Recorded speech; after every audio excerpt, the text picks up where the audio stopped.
खरं सांगू का, एका ऑटिस्टिक मुलाची आई म्हणून दररोज नवीन नवीन अनुभव येतात.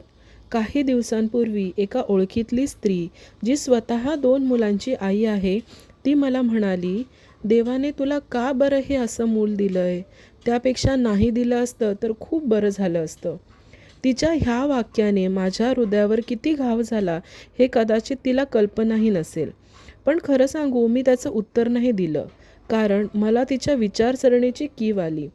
आज तिला आणि अशा विचारसरणीच्या लोकांना मला एकच सांगायचं आहे. देवाने मला असं मूल दिलेलं नाही. देवाने मला खास आत्मा दिलेला आहे, ज्याने मला निस्वार्थी प्रेम म्हणजे काय, संयम आणि ताकद काय असते हे शिकवलं आहे. कदाचित तुमची दुसऱ्यांकडे बघण्याची दृष्टी खूप कमजोर किंवा माइंड नॅरो असेल. कारण तुम्हाला त्याचं हास्य दिसलं नाही, त्याची निरागसता, त्याची एकाग्रता, त्याचं प्रत्येक काम करतानाचं डेडिकेशन आणि परफेक्शन दिसलं नाही.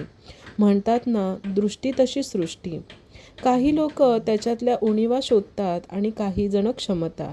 अशा नकारात्मक बोलणाऱ्या लोकांना मला एकच सांगायचं आहे, तुम्हाला ऑटिझम समजत नसेल तरी ठीक आहे, पण अशी वाक्य वापरताना जपून वापरा. कारण ते तुमचं फक्त एक वाक्य त्या ऑटिझम आईवडिलांसाठी आयुष्यभरासाठी झालेली मोठी जखम असू शकतं. प्रत्येक ऑटिझम पॅरेंट हे दररोज एक नवीन लढाई लढत असतात.